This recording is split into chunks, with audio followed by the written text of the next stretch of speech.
मेरे magazine English medium school YouTube video channel में आपका स्वागत है। आज हम बात करेंगे स्टैंडर्ड 9 सब्जेक्ट हिंदी चैप्टर 6 मेरी बीमारी सामान्य। इसके लेखक है हरिवंश राय बच्चन। इनका जन्म सन 1907 में हुआ था, निधन सन 2003 में हुआ था। इसका साहित्य प्रकार आत्मकथा अंश है। हरिवंश राय बच्चन ने अपनी आत्मकथा लिखी है क्या भूलूं क्या याद करूं, उसमें से ये फकरा एक पाठ में हमारे पाठ में दिया गया है। प्रस्तुत पाठ में हरिवंश राय बच्चन की पहली पत्नी श्यामा की बात की गई है। श्यामा ने हरिवंश राय बच्चन की बीमारी में उनकी तन मन से बहुत अच्छे से सेवा की और उसी सेवा के दौरान वो बीमार हो जाते हैं और उसका निधन हो जाता है। और हरिवंश राय बच्चन ने उन्हीं दिनों को याद करते हुए मेरी बीमारी श्यामा ने ले ली इस पाठ की रचना की है। तो चलिए हम पाठ की ओर चलते हैं। मैं अपनी बीमारी को दुलारने वालों में न था, यानी लाड प्यार करने वालों में न था। सच कहूं तो मैं अपनी बीमारी के प्रति प्रायः निर्भय था। शायद मैंने गांधी जी के ही लेख में कहीं पढ़ा था कि बीमार होना अपराध है। हमें जो शरीर दिया गया है उसे हम स्वस्थ न रखें तो हम अपराधी तो हैं। मैं इस तरह को कुछ और आगे इस तरह से ले गया, अपराधी को दंड देना चाहिए। मुझे जब कभी छोटी मोटी बीमारी होती थी, जुकाम, बुखार, सर्दी, खांसी, सिर दर्द, तो मैं कभी खाट में न लेटता और मैं अपने काम में जूता जो भर बुखार में यानी बहुत तेज बुखार था, फिर भी मैं अपने सारे काम करता रहता। अपनी रात की ट्यूशन पर जाने की याद है। लेखक बोलते हैं कि मुझे बहुत तेज बुखार था, तब भी मैं रात को ट्यूशन जाता था। बुखार की गर्मी और तेजी में मैं और जोर से पढ़ा था। मजदूरी करके रोटी कमाने वाले को बीमार पड़ने का क्या अधिकार है? बीमारी तो अमीरों की करमजदगी है, यानी बीमारी तो अमीरों की हरामीपन है। गरीबों को उसे अपने पीछे नहीं लगाना चाहिए। हम जैसे लोगों को ऐसी बीमारी हमारे पीछे नहीं लगानी चाहिए। लिखने में तो ऊंचा बुखार मुझे सब तरह से सहायक, प्रेरक और प्रोत्साहन लगा था। लेखक बोल रहे थे कि जब भी मैं लिखता था मुझे ये बुखार हमेशा प्रोत्साहन लगा था, मेरे स्ट्रेंथ का कारण रहा था। एक तरह की आग जिससे मेरी अनुभूतियों में ताप आता, जिसमें गल पिघल कर मेरा हृदय ढलता। एक तरह की भट्टी जो मेरे विचार, भाव, कल्पनाओं को उबाल देकर उछलित करती थी। यह तो मैं नहीं कहूँगा कि बुखार में मैं अदबदा कर लिखता था, पर अगर मैं लिखना चाहता तो बुखार मेरे लिए कोई बाधा नहीं बन सकता। हल्के बुखार में तो मेरे सब काम हस्म मामूल होते रहते थे, यानी हल्का सा जो बुखार था तो मेरे लिए मेरे सारे काम नित्य नियम के हिसाब से ही होते थे। कोई मेरा बदन छूकर कभी कहता था कि तुम्हें तो बुखार है, तो मैं पट से जवाब देता था, मैं शीघ्र ही उसे जवाब दे देता था, बुखार है तो मैं भी हूँ। शायद किपलिंग ने अपनी आत्मकथा में लिखा है कि कभी कभी उसे बुखार में भी काम करना पड़ता था। किपलिंग एक अंग्रेजी साहित्यकार है। उन्होंने अपनी आत्मकथा में लिखा है कि बुखार में भी उन्होंने कई बार इस तरह से बहुत सारे लेख लिखे हैं और उनके यही लेख उनको सफलता की ओर आगे ले गए हैं। जब वो बुखार में होता था तो उसे अच्छी कहानियां लिखता था। बुखार में कम लिखने की याद मुझे नहीं है, कैसा बन पड़ता इसका निर्णय मैं न देना चाहूँगा। प्रसंगवश मुझे याद आ गया कि अपनी दो चट्टाने की दो सबसे बड़ी कविताएं सार्त्र के नोबेल पुरस्कार ठुकरा देने और दो चट्टान अथवा सिफिलिस बक्सर हनुमान मैंने प्रेयसी में पढ़े लिखी। हरिवंश राय बच्चन कहते हैं कि मुझे जो नोबेल पुरस्कार मिला दो कहानियों के लिए, जैसे कि दो चट्टान, सिफिलिस, बक्सर हनुमान, तो वो मैंने अपने बुखार में ही लिखे थे। फ्लूरिसी में पढ़े ही लिखी थी। फ्लूरिसी का मतलब होता है कि एक बीमारी जो दांतों की बीमारी होती है, उसमें दांतों की बीमारी है और उसमें ये कहा गया है कि फेफड़ों में पानी जम जाता है। बदलकर जब मैं अपनी जवानी पर था, बीमारी मुझे पराजित न करती थी। मैं ही अपनी जिद से बीमारी को पराजित कर देता था। लेखक कहते थे कि बीमारी मुझे कभी परास्त नहीं कर पाई, लेकिन मेरी इच्छा शक्ति इतनी मजबूत थी कि मैं अपनी बीमारी को कभी अपने ऊपर हावी नहीं होने देता था। बुखार सुखार आखिर कितने दिन चलता?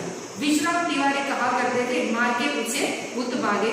मैंने अपने प्रयोग से सिद्ध किया था कि काम के पीछे भूत भागे। लेखक कहते हैं कि उनके मित्र थे विश्राम तिवारी, वो कहते थे कि मार के पीछे भूत भागे। लेकिन लेखक कहते थे कि मैंने अपने प्रयोग से ये बात सिद्ध कर दी थी कि काम के पीछे बुद्ध भागे। यह बुखार मामूली न था, इसका संबंध उस तूफान से था जो पिछले 9 महीनों से मुझे झकझोर कर रख रहा था। लेखक कह रहे थे कि ये जो बुखार था वो कोई आम बात नहीं थी, वो मेरे जीवन में हिला देने वाला था, जो झकझोर कर रहा था, हिला देने वाला था। उस संबंध से उन्होंने कहा था, और जो शांत होने से पूर्व सबसे अधिक विध्वंसक झटका मुझे दे गया, यानी विनाशक झटका वो मुझे दे गया। स्कूल बंद था, ट्यूशनों पर मैं जाता था, उनकी आमदनी की मुझे जरूरत थी। किताबों की बिक्री अभी अनियमित, कर्ज सिर पर चढ़े थे। बुखार 10 दिन चला, 20 दिन चला, महीने भर चला, 2 महीने चला, जुलाई आ गया। अब बुखार के साथ ट्यूशन पर ही जाना न होता था, दिन भर स्कूल में पढ़ाना भी पड़ता। बुखार का नमूना वही सुबह बिल्कुल नहीं, शाम को 101 डिग्री 102 के बीच कमजोरी दिन ब दिन बढ़ती हुई। कभी कभी धीमी खांसी, दवा, शौकिया दवा डाटो, एक होम्योपैथिक कर रहा था। दवा डाटो यानी दवा बांटने वालों के साथ पास से वो आयुर्वेदिक दवा ले रहे थे। कभी कभी सोचता क्या मुझे तपेदिक हो गया, यानी मैं सोचता था कि तपेदिक यानी मुझे टीबी हो गया है। हो गया वो तो एलोपैथी का इलाज अपने मुद्दे से बाहर था, यानी अपने मुद्दे से बाहर था, यानी इसमें मैंने दिया है कि शक्ति के परे होना, यानी मेरी शक्ति में वो इलाज करने का साहस नहीं था। उस समय मेरी जीवा पर सरस्वती बैठी थी जब मैंने कहा था कि श्यामा का बुखार मैं ले जा रहा हूँ। बैठी हो तो कितना अच्छा है, क्या मैं बीमार हूँ? इसलिए श्यामा स्वस्थ है, जिसने पिछले 6 वर्षों से इन महीनों में ज्वर मुक्ति नहीं जानी है। पर श्यामा को मेरी बीमारी भीतर ही भीतर खाए जा रही थी। उसने अपने इच्छा बल से जैसे अपने को स्वस्थ कर लिया था कि वह भी कहीं मेरी चिंता न बन जाए। उससे अतिरिक्त मेरी बीमारी श्यामा का किसी को पता भी न था, क्योंकि सारे काम तो मैं सामान्य रूप से ही किए जाता था। गर्मी में तो सभी थोड़े दुबले पतले हो ही जाते हैं। एक दिन उसने मुझसे कहा कि मैं डॉक्टर बीके मुखर्जी से अपनी परीक्षण करवाऊं। मैंने टाल मटोल तो की, उसने ब्रह्मास्त्र छोड़ दिया। लेखक कहते हैं कि मैं बीमार बहुत था। मेरी बीमारी है वो जुलाई तक चली थी, लेकिन मैं ठीक नहीं हो रहा था। और शायद मेरी जीवा पर सरस्वती बैठी थी, उसने शायद मैंने बोला था वो बात उसी समय सच हो गई, क्योंकि जब श्यामा बीमार थी तो मैंने कहा कि श्यामा की बीमारी मैं ले रहा हूँ, और श्यामा ठीक हो गई और मैं बीमार हो गया था। लेकिन श्यामा इसलिए ठीक हुई थी क्योंकि उसको पता था कि मैं बीमार हूँ, और वो भी बीमार होगी तो चिंता दुगनी हो जाएगी। इसलिए श्यामा ने अपनी इच्छा शक्ति से, अपने दृढ़ मनोबल से उसने अपने आप को ठीक कर लिया था। और मैं दिन ब दिन बीमार होते जा रहा था। तो श्यामा ने एक दिन मुझसे कहा कि मैं मुखर्जी के पास जाऊँ और अपना परीक्षण करवाऊँ, अपना इलाज करवाऊँ। और जब मैंने इस बात से इनकार किया तो श्यामा ने अपना ब्रह्मास्त्र छोड़ा। मुखर्जी को बैठा कि मुझ पर शय का आक्रमण हुआ है। नुस्खा उन्होंने लिख दिया और कुछ दिन चिंता मुक्त होकर पूरी तरह आराम करने को कहा। नुस्खा तो मुझे मौत का परवाना लगा। क्या मेरे विदा का समय आ गया? क्या इतने ही दिनों के लिए आया था? इतना ही गाने गुनगुनाने, केवल इतना श्रम संघर्ष करने, इतने दुख संकट उठाने, स्वगर के ही साथ विदा की होती देखी। बंद लगी होने खुलते ही मेरी जीवन मधुशाला, क्या मैंने अपनी भविष्यवाणी स्वयं कर दी थी? सबसे मर्मवेदी प्रश्न था, क्या श्यामा ने भाग्य में वैधव्य ही लिखा है? लेखक बोल रहे थे कि जब मुझे मुखर्जी ने बोल दिया कि भाई शायद उनको लगा था कि मुझे टीबी है, तो उन्होंने कहा कि सब कुछ काम छोड़कर आप पहले घर पे आराम से लेटे रहो, आराम करो। तो मेरे लिए सबसे पहले बात यह था कि आराम से बैठना, क्योंकि आराम करना मैंने कभी नहीं किया था। तेज बुखार था तब भी मैंने अपना काम किया था। तो यह मेरे जीवन में सबसे अधिक था। बहुत ये हो रहा था कि क्या करूँ, मैं आराम करूँ या न करूँ। लेकिन मेरे मन में एक प्रश्न चल रहा था कि क्या मैं इसलिए इतना ही जीवन था मेरे पास इतना जीवन था कि मैं इतनी कष्ट परेशानी इसलिए सहन की क्योंकि मुझे मर जाना है? या सबसे पहले मेरे लिए प्रश्न ये था कि श्यामा के जीवन, बस श्यामा के पति होने का मेरे पास इतना ही जीवन था, या श्यामा विधवा हो जाएगी? यही सारे प्रश्न मेरे मन में उठ रहे थे।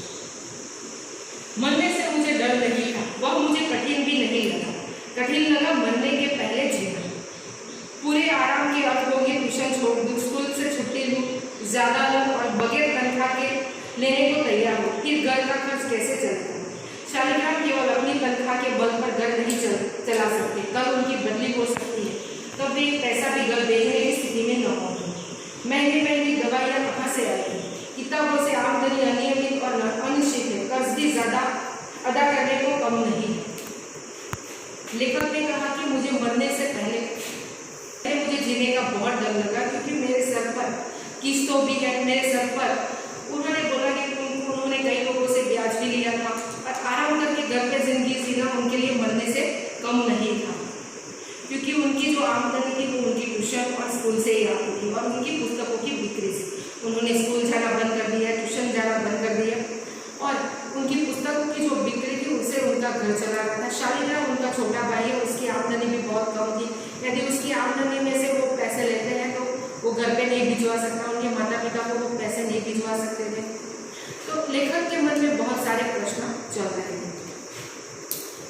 इस खबर से मेरे माता पिता को लकवा सा मार गया। पिताजी धैर्यवान व्यक्ति थे, उन्होंने मुझसे कहा, घबराओ नहीं, हम घर बेचकर तुम्हारा इलाज करवाएंगे। मैंने कुछ दिनों के लिए ट्यूशन और स्कूल से छुट्टी ली। किताबों की बिक्री से कुछ रुपये पड़े थे, उनसे दवाइयाँ मंगवा ली और चारपाई पर ले गए।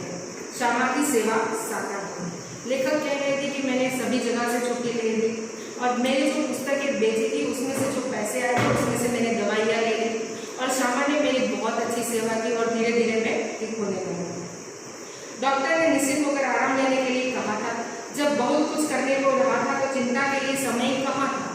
अब तो चिंता ही चिंता करने को थी। विशेष चिंता भी मुझे सिर पर चढ़े कर्ज की। मेरा इलाज हो या न हो पर कर्ज की किससे जानी चाहिए। उसकी नियमित अदायगी के साथ मेरी शाख जुड़ी थी। उसका जाना मेरे मरने से पहले ही मेरी मौत हो गई। लेखक बोल रहे थे कि जब मैं काम करता था तो चिंता के लिए मेरे पास समय ही नहीं था, लेकिन अभी मैं फ्री हूँ, मेरे पास कोई काम नहीं है, तो मेरे पास चिंता के अलावा और कोई काम नहीं है।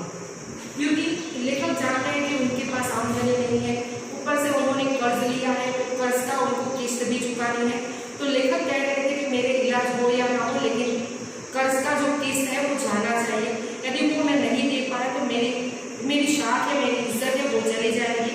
तो उनको मरने से पहले जीना बहुत मरने से जैसा था। श्यामा के लिए मैं पारदर्शी दर्पण था। उसने पूछा, किसी बात से चिंतित हो? चिंता ही खाती रहेगी तो क्या दवा किस तरह से लाभ पहुंचाएगी? मैंने कहा, ट्रैक्स सोसाइटी के मुझ पर 400 रुपया कर्ज है और 100 रुपये अन्य मित्रों। उसने जो उत्तर दिया उसमें मैं चौंक पड़ा और सहसा उठकर उसे घुरक कर देखने लगा, जैसे श्यामा को एक बार फिर से पहचानने की जरूरत थी। उसने कहा था, कर्ज तो मैं तुम्हारे मरने के बाद भी चुका दूंगी, तुम इसकी चिंता छोड़ दो। मैं सोचने लगा, श्यामा ने वज्रही अपनी छाती पर रखकर यह वाक्य कहा होगा। मुझे चिंता मुक्त रखने को वह क्या नहीं कर सकती। लेखक कह रहे थे कि जब मैंने श्यामा को अपनी चिंता का कारण बताया तो उसने कहा कि आप चिंता छोड़ दो, आपके मरने के बाद भी मैं अपना कर्ज, आपका जो कर्ज है मैं उतार दूंगी। लेखक जब ये बात सुनते हैं तो उनको बहुत अजीब लगा और साथ में बहुत दुख भी हुआ कि मैं जा रहा हूँ, मैं श्यामा के लिए कुछ नहीं कर रहा हूँ और ऊपर से मैं एक कर्ज श्यामा के ऊपर छोड़ के जा रहा हूँ। तो श्यामा ने अपने हृदय पर पत्थर रखकर ही ये बात कही होगी। दिन के इलाज में अपना बटुआ खा लिया।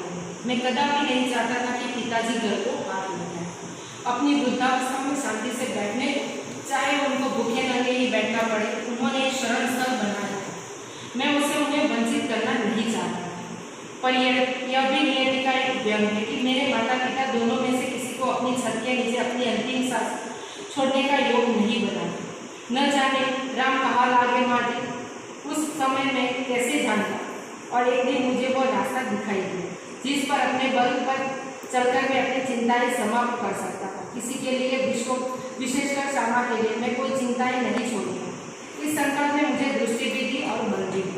लेखक कह रहे थे कि मेरे माता पिता ने उनके लिए जो घर बनाया था वो मेरी वजह से वो बेचना दे, वही मैं चाहता था कि क्योंकि उनका जो वृद्धावस्था का वही शरण स्थल है और यदि उन्होंने मेरी वजह से ये बेच दिया तो उनके जीवन का जो उनके पिछली जिंदगी है, पिछली बाकी जिंदगी है, उसमें उनको शांति नहीं मिलेगी।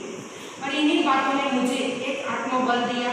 खास करके श्यामा की बातों ने और इन सब बातों ने मुझे एक आत्मबल दिया, एक साहस दिया और मेरे अंदर एक शक्ति पैदा हुई।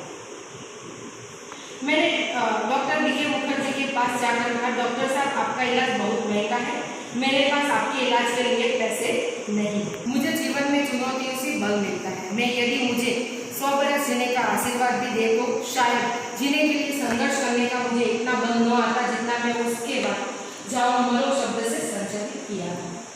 लड़कपन में मेरे पड़ोसी बाबू मुक्ता प्रसाद ने लुई पुणे के पानी से इलाज से मुझे परिचित कराया था। मेरी ऐसी बीमारी के लिए ठंडे पानी के कप में बैठकर शिष्ट बात लेने का विधान है। एलोपैथी में क्षय के रोगी को दूध, घी, मक्खन, अंडा अधिक से अधिक दिया जाता है। पुणे के इलाज में चिकना मना था। सिर्फ कच्ची सब्जियां, फल, बीजे, चने, गेहूं आदि पर रहना था। न दवा पर कुछ खर्च, न खुराक पर कुछ खर्च। यह इलाज तो मेरी स्थिति के अनुकूल था और कामकाज साधारण किए जाना था। मैंने बीके मुखर्जी का नुस्खा फाड़ डाला और पुणे के इलाज अनुसार शिष्ट बात आरंभ की। तद अनुसार खुराक आदि रखी। स्कूल भी जाने लगा, केवल रात वाली ट्यूशन छोड़ दी। उसका मुआवजा एक तरह से किताबों की बिक्री से मिल जाए। श्यामा ने मेरा विरोध न किया। जीवन भर मैं जिस रास्ते पर चला था उसने स्वयं स्वस्ति पंथा कहा और मेरे पीछे चल पड़ी। मेरी स्नान चिकित्सा के संबंध में भी वह प्रतिदिन अपनी सेवा सहयोग देती है।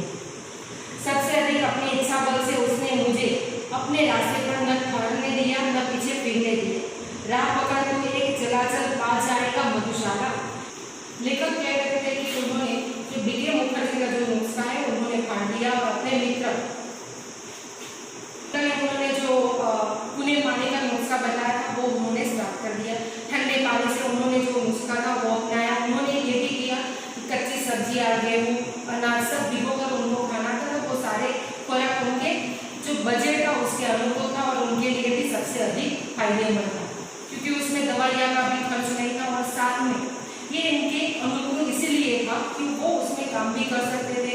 और उन्होंने क्या किया, लेखक ने कि स्कूल की पढ़ाई को वो चालू रखी, लेकिन रात वाली जो ट्यूशन थी उन्होंने छोड़ दी। उसके बाद उनकी जो पुस्तकें की बिक्री थी उसमें से उनका भरपाई हो जाता था। इस निश्चितता ने मुझे अपने रोग से लड़ने का जितना बल दिया उतना किसी चीज ने नहीं दिया। इस आत्मनियंत्रण, आत्मनिग्रह, इच्छा बल, हठ योग की समझ में नहीं आता कि उसे क्या नाम।